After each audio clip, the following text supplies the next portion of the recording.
আমার বাচ্চা নিতে হবে, বাচ্চা নেওয়ার পরে তো বাচ্চা নেওয়ার আগের লাইফ আর পরের লাইফ তো এক হয় না, তখন দায়িত্বের লাইফ, তখন সাংসারিক লাইফ, তখন আমরা বাচ্চা কিভাবে মানুষ করবো, বাচ্চার উন্নতি বা আমার গর্ভের সন্তানের কি হবে, সে তার বাবাকে তো আর দেখতে পারবে না। আমার শাশুড়ির আরো 2 ছেলে আছে, সে তো কষ্ট ভুলে সন্তানের কাছে থাকতে পারবে। আমার আর আমার সন্তানের কি হবে? এএসপি পলাশ সাহার স্ত্রী সুস্মিতা সাহা প্রেগনেন্ট, এমনই কথা শোনা যাচ্ছে, এমনটা তিনি নিজেই জানাচ্ছেন। এই খুশির খবরটাও জানতে পারল না তার স্বামী পলাশ সাহা। ভিউয়ার্স, পুরো ভিডিওটি দেখে অবশ্যই আপনার মূল্যবান মতামতটি জানিয়ে দিন। বউ শাশুড়ির যুদ্ধে মুখ বুজে নিজেকেই শেষ করে দিল এএসপি পলাশ সাহা। মাকেও তিনি ভালোবাসতেন, আবার স্ত্রীকেও প্রচন্ড ভালোবাসতেন, তাই দুজনকে সাথে নিয়েই থাকতে চেয়েছিলেন পুরো জীবনটা। আর এটাই কাল হয়ে দাঁড়িয়েছে তার জন্য।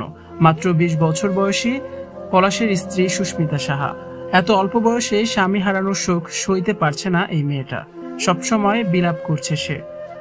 তার নাওয়া নেই খাওয়া নেই, সুন্দর মুখটা সবসময় এখন মলিন হয়ে থাকে। কিন্তু তার শাশুড়ি ব্যতিক্রম। মাত্র 2 দিনেই যেন পুত্র শোক ভুলে স্বাভাবিক জীবনে ফিরেছেন তিনি। গরিব ঘরের মেয়ে বলে সুস্মিতাকে সবসময় ছোট করে কথা বলতো তার শাশুড়ি। গরিব বলে সুস্মিতাদের বাড়িতে কখনোই যায়নি তার শাশুড়ি। তাদের পরিবারের যোগ্য না এই মেয়ে, সবসময় কথা শোনাতো তাকে।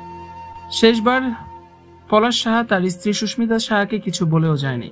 এ নিয়ে তার স্ত্রী এখন কাঁদছে, কেন কিছু বলে গেল না তার স্বামী। এ যাওয়া যে শেষ যাওয়া হবে জানলে কখনোই স্বামীকে যেতে দিত না সুস্মিতা। এমন যদি ঘটতো তাহলে শাশুড়ির পায়ে জড়িয়ে ধরে সারা জীবন তিনি কাটিয়ে দিতে পারতেন।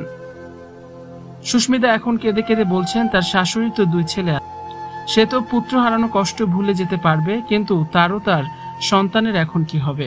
জন্মানোর আগেই যে তার সন্তান বাবাকে হারালো। এএসপি পুলিশ সাহের মৃত্যুতে বউ শাশুড়ির দ্বন্দ্ব নিয়ে নতুন করে আলোচনা সমালোচনা হচ্ছে। ছেলের বউকে কেন কখনোই শাশুড়িরা গ্রহণ করতে পারে না? কেন মনে করতে পারে না স্বামী স্ত্রীর আলাদা সময়ের প্রয়োজন আছে? ছেলেকে কেন আজীবন আঁচলের নিচে রেখে দিতে চায় মা? পলাশের করুণ মৃত্যুতে এই প্রশ্নগুলো আবারও দাঁড় করিয়ে দিচ্ছে। ভিউয়ার্স, সুস্মিতা ও সুস্মিতার সন্তানকে নিয়ে আপনাদের কি মন্তব্য? কমেন্টস করে অবশ্যই জানান, আর ভিডিওটি অবশ্যই বেশি বেশি করে শেয়ার করার অনুরোধ রইল।